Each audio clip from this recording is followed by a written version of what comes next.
Dumabas na ang binata sa shower na wala pa ring saplot. Matagal na nanatiling nakatayo lang si Clara habang nakatapi ng tuwalya. Nakayokong lumabas siya saka dumiretso sa bag niya sa drawer. Kumuha siya ng shirt at di na nag-abala pang magsuot ng pang itaas. Sinuot na rin niya ang undies niya. Matulog na tayo. Napalundag si Clara sa gulat nang marinig ang boses ni Adrian. Akala niya umalis na to. Nang lingonin niya ang binata, prenteng nakahiga na to sa kama niya habang natatakpan na ng kumot ang katawan nito.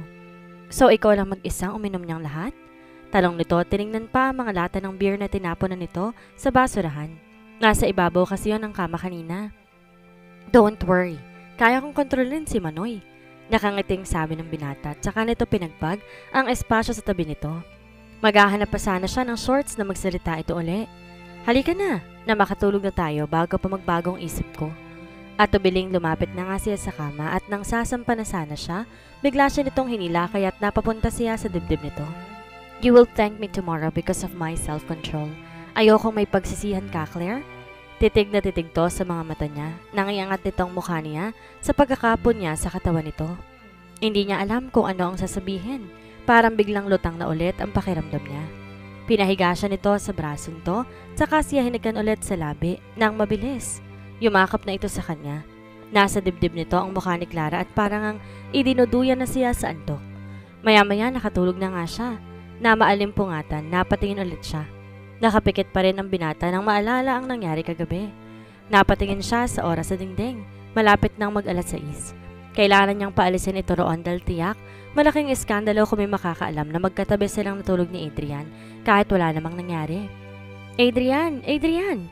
Nagpapanik ang boses ni Clara habang ginigising to. Dumilat naman ito maya-maya at ngumiti pa sa kanya habang iniunat ang dalawang braso. Good morning, Claire. Kalahati pa lang ng mga mata nito ang nakadilat. Umalis ka na. Pagtataboy niya rito at saka mabilis bumaba siya ng kama. Kinuha ang nakitang towel at saka ibinalabal iyon dahil pang ibaba nga lang ang suot niya. Tuluyan na ngang nagising ito. Peste! Paano ba ito lalabas nang walang pang itaas?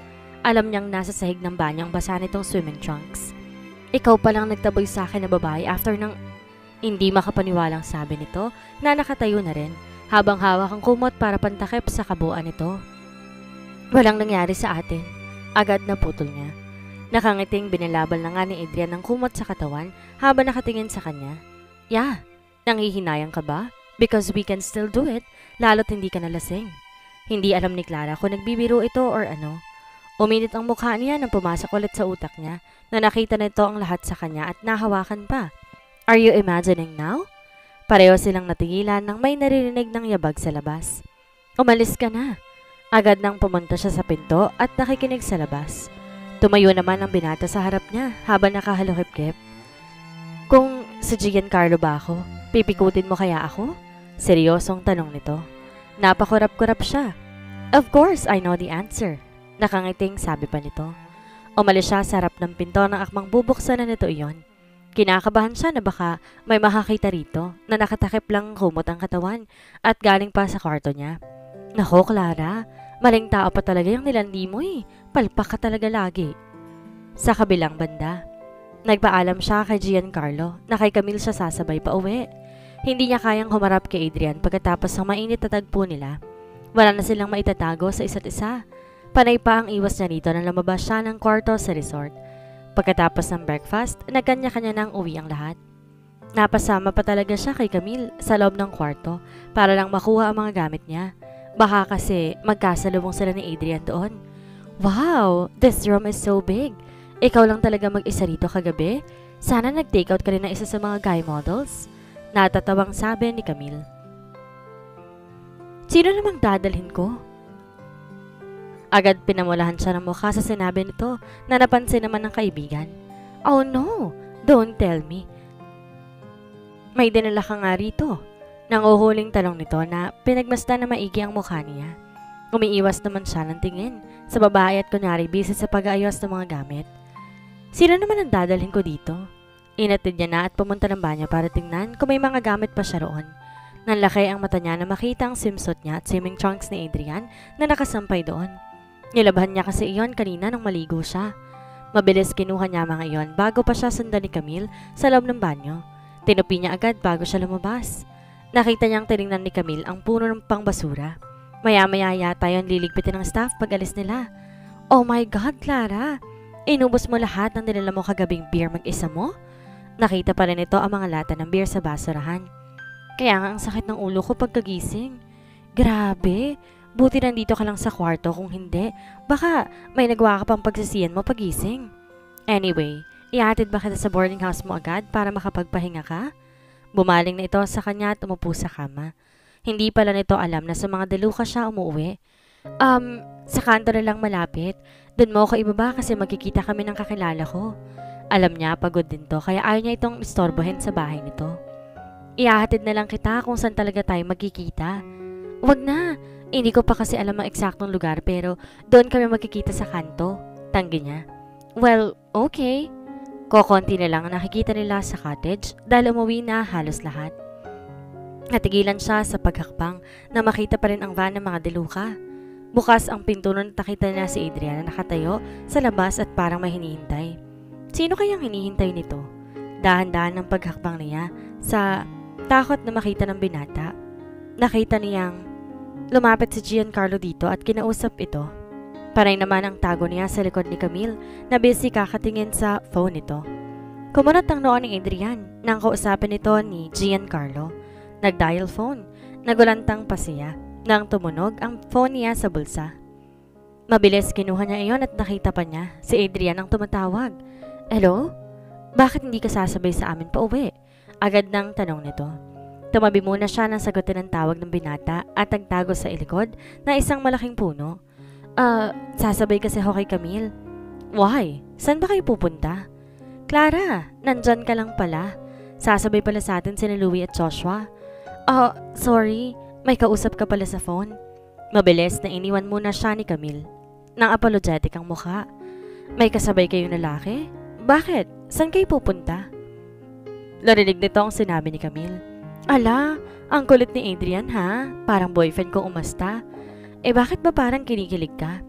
Claire, you should go home with us. Dahil may lakad tayo later, remember? Yung suggestion mo na date sa mga nagkiklaim bilang si Mysterious Woman? Mamayang gabi ang first date ko sa isa sa kanila. Ikaw palang may date. Bakit kasali ako?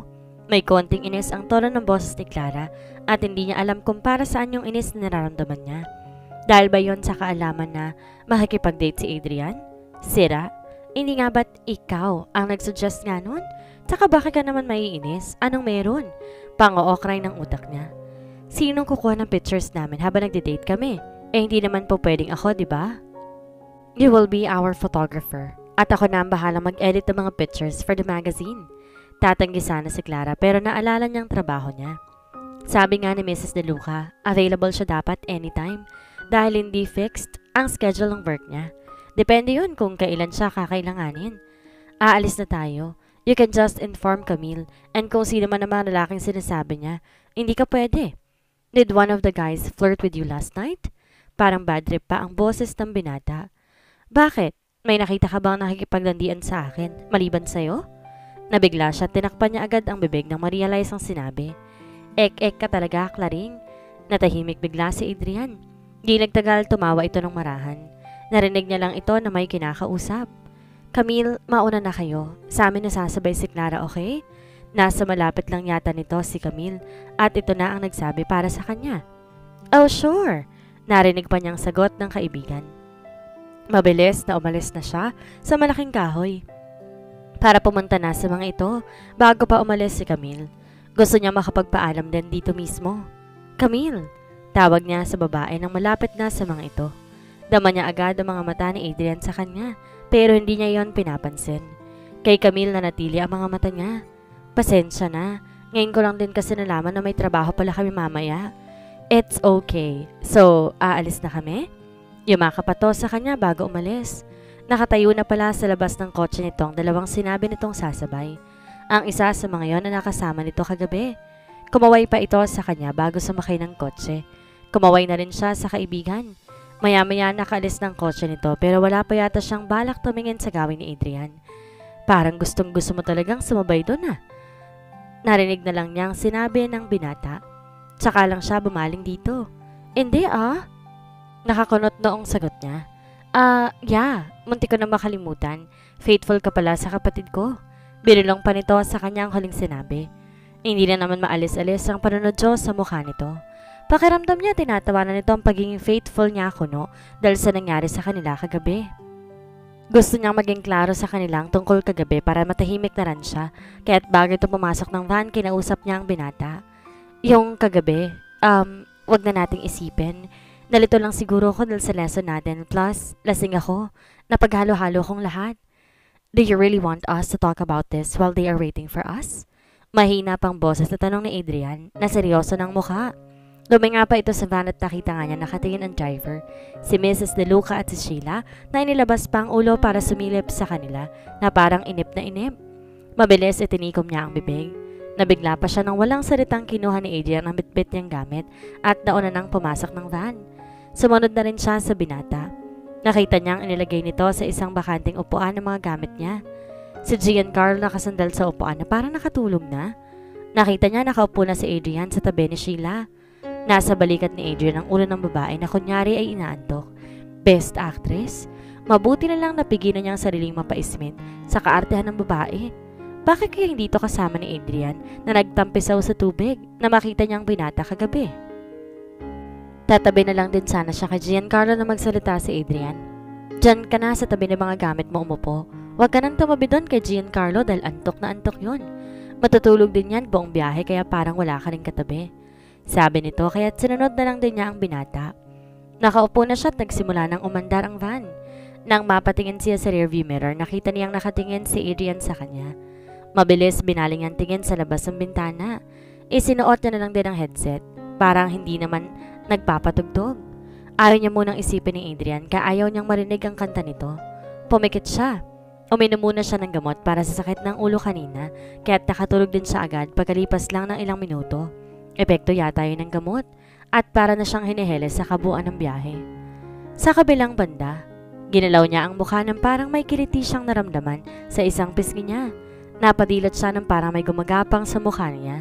Mabilis dinakma niya iyon at nagulat pa siya na isang daliri ang nahawakan niya. Bumungad sa kanya nakangiting may-ari ng daliring iyon. Walang iba kundi si Adrian na nakaupo na sa tabi niya. Umayos siya ng upo at saka inayos na rin ang salamin sa mata. Sila na lang pala ang nasa loob ng van. Nasa loob na pala sila ng gate ng bahay ng mga ito. Isinara ko na ang bibig mo kanina dahil muntik nang may pumasok. Nakanga pala siya habang natutulog. Anong muntik nang pumasok? Nagawa pa niyang itanong sa binata. Wala sa loob na kinagat niya ang pang ibabang labi habang naiisip ang mukha niya na nakanganga. Yung labi ko. Tumawa pa ito na parang nanghaharot at kinindatan siya. Bago pa makasagot si Clara, tumayo na ito at kinuhang lahat ng mga gamit niya. Teka, bakit ito nagbitbit ng mga iyon? Saka naman natigilan ng pumasok sa utak ang sinabi nito. Pinamulahan naman siya ng mukha na makuha ang ibig nitong sabihin. Mabilis sumunod siya sa binata. Todo habol pa siya kay Adrian dahil ang lalaki ng mga hakbang nito. Akin na yan! Mapapagalitan pa ako ng lolo mo at baka akali, ginawa pa kitang alalay. Pilit niyang kinukuha ang mga gamit sa binata pero itinaas lang nito ang mga kamay para hindi niya maabot. Sinubukan niyang tumalon para maabot yon. Tawa lang naman ang tawa si Adrian habang patuloy sa paglalakad. Kung hindi ka pa titigil dyan, hahagkan na talaga kita kahit may makakita sa atin. Pagbabanta ni Adrian na hindi naman huminto sa paglalakad. Mabilis huminto na siya sa paghahabol dito at sumunod na lamang. Bigla namang humarap sa kanya ang binata at lumapit sa siya mabilis na hinigkan sa labi. Mabilis lamang iyon at tumalikod na ulit ito. Adrian! Napalingalinga pa siya sa takot na baka may nakakita sa ginawa ng binata. Mabuti na lang walang tao sa paligid. Inayaan na lang din niyang mauna si Adrian dahil baka ulitin ito ang ginawang paghagkan sa kanya. Nang malapit na siya sa kwarto niya ay nakita niya si Adrian nakasandal sa saradong pinto habang naghihintay sa kanya. Walang imek na kinuha niya sa bulsa ng bag ang hawak nito, ang susi ng kwarto. Iwas na iwas siyang mapatingin sa binata. Alam niya, hindi nito inaalis ang tingin sa kanya. Nanginginig pa ang mga kamay habang pinapasok niya ang susi sa doorknob. Nang mabuksan iyon ay nagmamadaling kinuha niya ang mga gamit sa binata. I will let you rest for now. Matulog ka na muna. Be sure to be ready before 6 p.m. later. Tumangulang si Clara habang nakayuko na nang nasa loob na siya ng kwarto. Isasara niya na sana ang pinto ng pigilan ni Adrian, kaya't napilitan na siyang tumingin sa mukha ng binata. Ngumiti lang ito at saka umalis din nang hindi na nagsalita pa. Kanina pa siya nakahiga sa kama pero wala naman siyang ginawa kundi umiba-iba lang ng posisyon. Hindi niya kasi maalis-alis sa isip ang mainit na eksena nila ni Adrian kagabi. Napahawak siya sa labi habang napatitig sa kisame. Nakikita niya roon ang mainit na hagka nila. Maya-maya, bumaba sa dibdib niya ang isang kamay. Otomatikong naramdaman niya ang pagkakabuhay nun. Gosh! Dumampi ang bibig ni Adrian sa katawan niya. Napapikit siya ng parang nararamdaman niya uli ang ginagawa sa kanya ni Adrian. Involuntaryong napasigaw siya ng mahina. Clara! Ang bastos mo! Bigla siyang napadilat sa sigaw na iyon ng utak niya. Tinanggal niya ang salamin sa mata, tsaka humiga sa kama at impit na napapasigaw. Hindi niya mawari kung sigaw yun ng pagkainis or sigaw na may halong kilig. Kumalat na naman kasi ang init sa buong katawan niya. Nakatulugan na nga niya maya-maya ang posisyong iyon. Nagising lang siya nang katukin siya ng katulong para tanungin kung gusto na ba niyang kumain. Ang sabi nito nagpapahinga nga lang kaya tumanggi na rin siya dahil hindi pa rin naman siya nakadama ng gutom. Hindi na nakatulog si Clara pagkatapos nun kaya naligo na lamang siya. Alas 4 pa lang nagbihis na siya para sa lakad nila ni Adrian mamaya. Pinili niya ang blue na palda na lagpas tuhod tsaka polka dots na blouse. Hindi siya namili sa mga pinamili nito sa kanya. Tinali niya ulit ang buhok pa itaas at walang iniwang hibla na nakalugay. Napatingin siya sa salamin nang isuot ang malaking salamin sa mata. Okay, mukhang librarian na ulit siya. Alas 5 na ng hapon nang may kumatok sa pinto. Claire? Boses ni Adrian. Tumahip ulit ang dibdib niya sa boses pa lamang nito. Binuksan niya ang pinto at saka sumilip. Una niyang nakita ang magulo nitong buhok na halatang kababangon lamang tsaka bumaba sa katawan nitong walang suot na shirt. Mabuti na lang at dito naka-boxer shorts lang. Ready na ako. Yon agad ang sabi niya para umalis ito at maligo na rin. Okay. Akala ko tulog ka pa. Maliligo lang sana ako tas aalis at agad. Tumalikod na nga ito sa kanya para bumalik na ng kwarto nito. Wala pang 10 minutes, kinatok na ulit siya ng binata. Nang pagbuksan niya ito, basa pang buhok ni Adrian at nakasuot na ng gray na shirt saka cargo pants. Napakunot noon si Clara. Ganun lang bang ayos ito kapag nakikipag-date? Why? What's wrong? Napatingin ng binata sa sarili na makita ang ekspresyon ng mukha niya.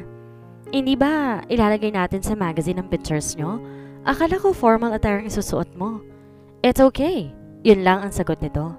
Pero in fairness, gwapong-gwapo pa rin ito kahit anong isuot.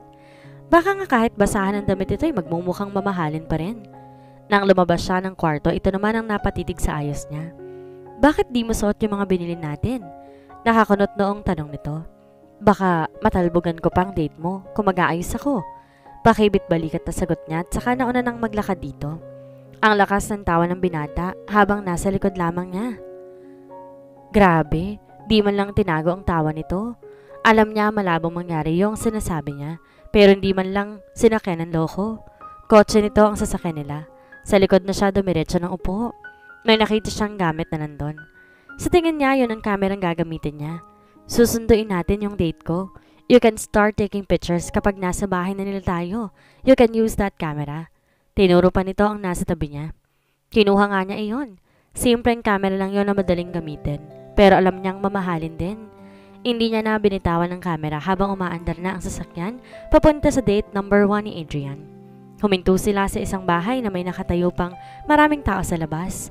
Excited ang mukha ng mga iyon. Mga kapamilya yata ng first date ni Adrian. Bumaba sila at nakita niya ang isang babae na ang laki ng ngiti na makita ang binata. Hindi siya sure kung yun ba ang pakay nila kasi parang sasagana naman ang punta ng babae dahil sa gown na suot nito. Hi Adrian? Patwitams pa ang ngiti nito na makalapit na sila. Hello everyone? Nakangiti namang bati ni Adrian sa lahat ng nandun. Sinimulan na niyang kunan ng pictures ni Clara ang mga ito. Isa-isa pang ipinakilala ng babae ang mga tao doon. Pamilya nga nito ang lahat ng iyon. Mukha tuloy na mamanhika ng panhakay nila dahil present ang lahat ng pamilya ng babae. Siguraduhin mo lang na iuwi mo ng buo ang anak namin. Astig nang sabi na mukhang mato nitong ama. Si Papa talaga, pwede mo naman akong iuwi ng basag na. Napahagikik pa, nasabi ng babae. Na parang hirap pang ipasok ang kahabaan ng gown nito sa loob ng kotse. Nang maisara ang pinto at makasakay ang babae, pinagbuksan din siya nito ng pinto ni Adrian. Siya naman ang napatingin dito na parang natatawa. What's so funny? Bulong tanong nito. Hindi na napigilan ni Clara ang sarili, kaya't napatawa na nga siya ng tuluyan. Baka gusto mong pag-isa kayo at saka ko na lang kayo kukunan ng pictures pagkatapos ninyong kumain. Nanunuksong tanong niya. Ang saya-saya mo talaga ha? Sagot nitong hindi ngumingiti. Mabuti na lang pala at exclusive lamang sa kanilang restaurant nakakainan ni na Adrian. At least walang ibang taong magtataka sa suot ng babaeng kadate nito. May pa-corona pa kasi ito sa ulo. Parang gusto talagang itodo ang pagpapanggap na siya si Mysterious Woman. Kulang na nga lamang ay magsuot ito ng masquerade mask. Sinalubong agad sila ng staff sa restaurant. Nagulat pa si Clara na makita na ang picture niya sa party ang nagkalat na design sa loob. Shete, naging celebrity siya na hindi man lang nakikilala. Inalalayan pa ni Adrian ang babae na maupo. Hindi pa muna siya umupo sa mesang katabi ng mga ito dahil busy siya sa kakakuha ng pictures sa paligid. Kinukunan din niya ng pictures ang dalawa. Nang magsimula ng iserve ang pagkain ng mga ito, umupo na rin siya at panay pa rin ang pindot sa camera. Kapagod pala maging photographer. Dinalan siya ng pagkain ng isa sa mga waiters. Hindi niya maiwasang marinig ang pag-uusap ng dalawa. Dahil nasa malapit lang naman siya, ini-interview lang naman ito ni Adrian. Ang babae naman panay tawa kahit wala naman nakakatawa. Nakita rin niya panay hampas nito sa braso ni Adrian. Nang magsimula ng kumain ng mga ito, sinadya niya talagang kuran larawan ang malalaking nguya ng babae. Grabe, parang ginutom ng ilang linggo. Nang mapagod sa kakakuha ng larawan, ay kumain na din muna siya. Dumako naman ang usapan ng dalawa tungkol sa masquerade party. So, why did you wear rubber shoes that night? Narinig niyang tanong ni Adrian. Sabik din siyang marinig ang isasagot ng babae. Matagal nitong nadugtungan iyon tsaka biglang tumawa na lang ulit ito. Hindi kasi natuyo yung susuotin ko sanang sapatos kaya napilitan na lang ako mag-rubber shoes kesa naman hindi ako makapunta. I see. San ka umamin ng feelings mo sa akin? Napatigil siya sa pagkain at napatuwid ng upo. Akala nga pala talaga nito para sa kanya yung mga pinagsasabi niya ng gabing iyon. Talaga? Umamin ng feelings sa'yo ang... munti ko na makalimutan yon. Sa loob ng kotse ako umamin nung hinatid mo ako sa amin. Kanda buhol-buhol na sagot ng babae. Okay. Yun lang ang sagot ni Adrian at di na to nagtanong pa. Tumahimik na rin ang kadate nito.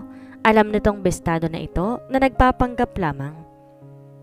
Hanggang kailan itatago ni Clara ang sikreto na siya si Mystery Woman?